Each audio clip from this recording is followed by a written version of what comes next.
Assalamualaikum warahmatullahi wabarakatuh. Kami dari kelompok 2, Prodi Matematika, Fakultas Matematika dan Ilmu Pengetahuan Alam, Universitas Andalas.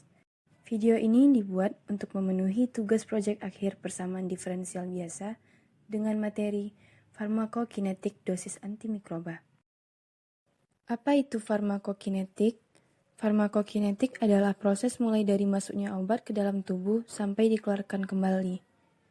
Yang termasuk dalam proses farmakokinetik ialah absorpsi, distribusi, biotransformasi, dan ekskresi obat. Farmakokinetik dosis antimikroba ini merupakan salah satu contoh aplikasi persamaan diferensial biasa. Istilah farmakokinetik mengacu pada perubahan konsentrasi obat di dalam tubuh selama pengobatan.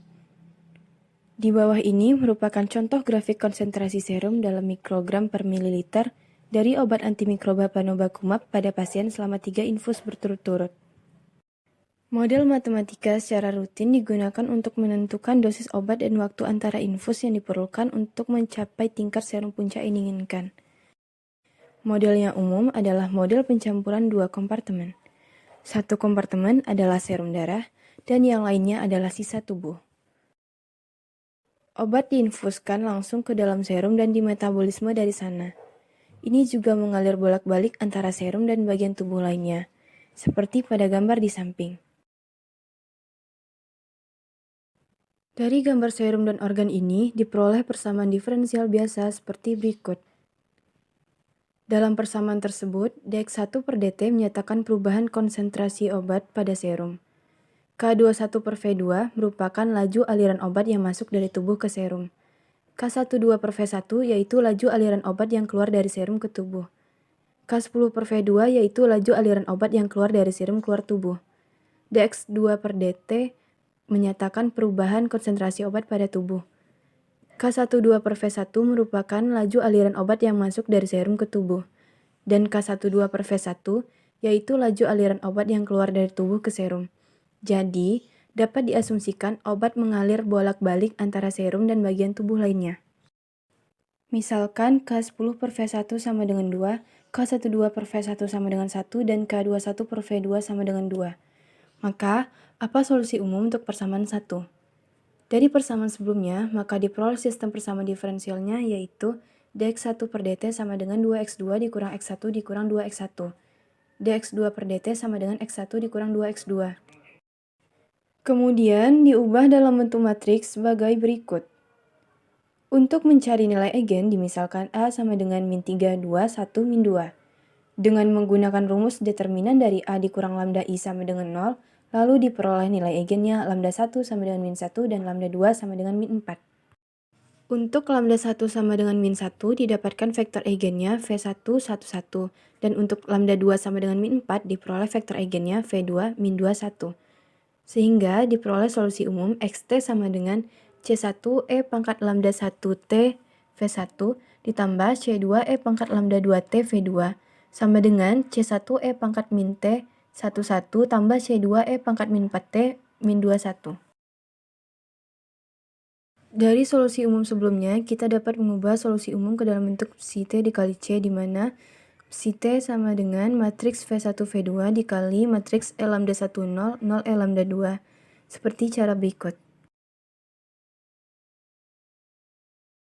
Jika diketahui xt sama dengan bt kali x0, di mana bt sama dengan psi t dikali psi inverse 0, dan x0 adalah vektor nilai awal dengan komponennya yaitu d dan 0, apakah solusi khususnya?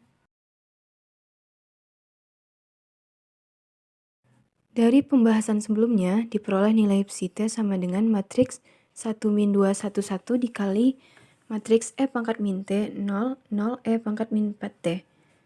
Untuk mencari nilai bt, kita menggunakan persamaan bt sama dengan psi t dikali psi inverse 0. Substitusikan t sama dengan 0 ke dalam persamaan psi t sehingga diperoleh psi 0 sama dengan matriks 1 min 2 1 1. Lalu, inverskan nilai matriks tersebut sehingga menghasilkan psi inverse 0 sama dengan sepertiga dikali matriks 1 2 min 1 1. Maka didapatkan nilai bt yaitu sepertiga dikali matriks E pangkat min T ditambah 2 E pangkat min 4T 2E pangkat min T dikurang 2E pangkat min 4T, E pangkat min T dikurang E pangkat min T, 2E pangkat min T ditambah E pangkat min 4T. Kemudian, kita cari nilai XT sama dengan BT dikali X0, dan substitusikan hasilnya dengan T sama dengan 0, sehingga diperoleh X0 sama dengan D0. Maka, terbukti bahwa X0 sama dengan X0 dan XT sama dengan BT dikali X0. Jika infus obat terus berulang pada interval tetap, tingkat obat dalam serum akhirnya menampilkan perilaku periodik, seperti yang ditunjukkan pada gambar 4. Misalkan tau adalah waktu antar infus. Jika jumlah obat dalam serum dan tubuh setelah diinfus dilambangkan dengan vektor Y, maka dari problem 4 jumlah tepat sebelum infus berikutnya adalah beta Y ditambah X0. Mengapa? Selanjutnya, jika jumlah dalam setiap kompartemen menampilkan perilaku periodik, maka tepat setelah infus mereka harus berada pada tingkat yang sama seperti segera setelah infus sebelumnya, yaitu beta Y tambah X0 sama dengan Y. Gunakan persamaan terakhir ini untuk menemukan fungsi yang menghubungkan level serum puncak dengan dosis dan konstanta infus D dan tau. Diketahui, tau sama dengan waktu infus, Y sama dengan jumlah obat dalam serum dan tubuh setelah diinfuskan. Beta Y sama dengan jumlah obat segera sebelum diinfuskan. Beta Y ditambah X0 jumlah obat segera setelah diinfuskan. Akan dibuktikan beta Y tambah X0 sama dengan Y. Jumlah obat dalam tubuh dan serum harus pada tingkat yang sama dengan infus sebelum dan sesudahnya atau periodik. Setelah diinfus, jumlah obat dalam dua kompartemen, yaitu serum dan tubuh, ditingkatkan sebesar X0, sama dengan D0. Jadi, jika jumlah obatnya sebelum dosis adalah beta Y, akan ada beta Y tambah X0 setelah diinfus. Kemudian, hitung beta Y ditambah X0 sama dengan Y. Maka akan didapatkan persamaan 1 dan 2-nya seperti berikut. Dari persamaan 2 diperoleh Y2 sama dengan min E pangkat min tau ditambah E pangkat min 4 tau dikali Y1 per 2E pangkat min tau ditambah E pangkat min 4 tau dikurang 3, yang menjadi persamaan 3. Setelah itu, substitusikan persamaan 3 ke persamaan 1 dan diperoleh Y1 sama dengan D dikali 2E pangkat min tau ditambah E pangkat min 4 tau dikurang 3 per 3 dikali min E pangkat min 5 tau ditambah E pangkat min tau ditambah E pangkat min 4 tau dikurang 1. Jadi, hasil dari Y1 itu adalah tingkat serum puncak yang dinyatakan dalam variabel D dan tau. Kesimpulan, proses mulai dari masuknya obat ke dalam tubuh sampai dikeluarkan kembali disebut farmakokinetik. Yang termasuk dalam proses farmakokinetik ialah absorpsi, distribusi, biotransformasi atau metabolisme, dan ekskresi obat. Salah satu contoh aplikasi persamaan diferensial biasa adalah farmakokinetik dosis antimikroba. Apabila obat tersebut diinfuskan ke dalam tubuh, maka akan terjadi pola banyaknya obat yang ada dalam serum darah seperti gambar grafik di atas. Jika obat tersebut tidak diinfuskan lagi, maka obat dalam serum akan berangsur-angsur habis.